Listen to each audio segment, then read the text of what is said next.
Phone वाजला की आपण स्क्रीन पाहतो. नाव ओळखीचं दिसतं. पण आपण म्हणतो, नंतर फोन करूया. आताच काय?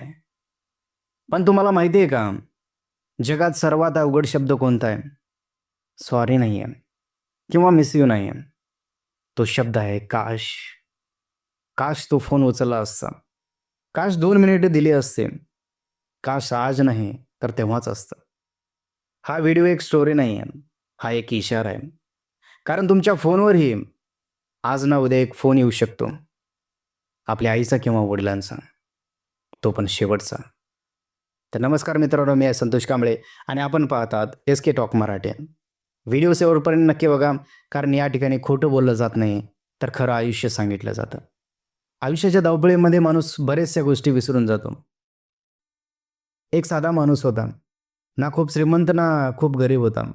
पण बिझी मात्र होता बरं का. सकाळ झाली की फोन, मेसेज, काम, टेन्शन. आई रोज विचारायची, आज आहे का रे वेळ तुला बोलायला? तो मात्र हसून म्हणायचा, आई आपण नंतर बोलूया. आज जरा थोडंसं घाई आहे मला. आई काही नाही बोलायची. फक्त म्हणायची, ठीक आहे बाळा, आपण नंतर बोलूया. तो दिवस गेला. दुसऱ्या दिवशी काही वेगळं नव्हतं.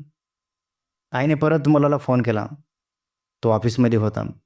Meeting, boss. त्या ठिकाणी फोन वाजला. स्क्रीनवर नाव दिसलं, आई. त्याने फोन उचलला नाही. मनात विचार आला, घरी पोचल्यावर फोन करूया. आताच काय? आणि आईला काम पण काय असतं?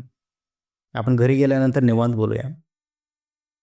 असं म्हणून त्याने फोन सायलेंट केला. परंतु त्या मुलाला थोडंसं दुखवल्यासारखं झालं.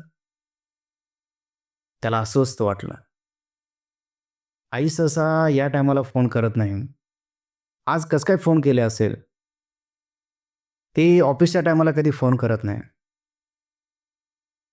असं तो विचार करू लागला. त्याला मधल्यामध्ये दुःख होत होतं.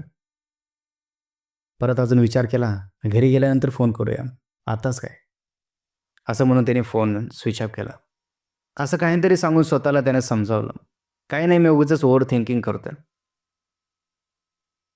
तो रात्री घरी आला. थकलेला, चिडलेला. जेवण झालं. फोन हातात घेतला. आईला फोन लावला. फोन स्विच ऑफ होता. त्याने दुसऱ्यांदा फोन लावला. तेव्हा पण फोन स्विच ऑफच होता. मनात थोडी भीती आली. पण इगो आणि थकवा खूप मोठा होता. उद्या सकाळी बोलूया. आज नाही बोललं तर काय झालं? आपण उद्या सकाळी फोन करून बोलूया. असं म्हणून तो झोपी गेला. सकाळ सकाळी पहाटे दरवाजा जोरात वाजला. डोळे चोळत मुलगा उठला. दार उघडलं. समोर शेजारी होते. डोळे खाली करून त्याने म्हटलं, आईला तुझ्या हॉस्पिटलमध्ये घेऊन गेले. त्या क्षणी त्या मुलाच्या पायाखालची जमीन सरकली. त्यांनी सरळ धावत त्या हॉस्पिटलकडे गेला. डॉक्टर्स, नर्स, आवाज भरपूर त्या ठिकाणी होता. इकडं तिकडं पळापळी सगळं काही होत होतं. तो मात्र एका कोपऱ्यात उभा होता. हातात फोन होता आणि स्क्रीनवर अजूनही तो मेसेज होता, आई. असा तो स्क्रीनवर मेसेज दिसला. डॉक्टर बाहेर आले आणि फक्त एकच शब्द बोलले, सॉरी. आम्ही तुमच्या आईला वाचवूच शकलो नाही. तो चटकन खुर्चीवर बसला.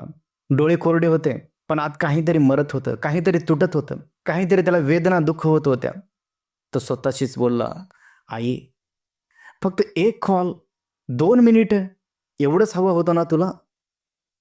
मी तेवढं पण तुझ्यासाठी करू नाही शकलो. आणि फोन त्याच्या हातातून खाली पडला.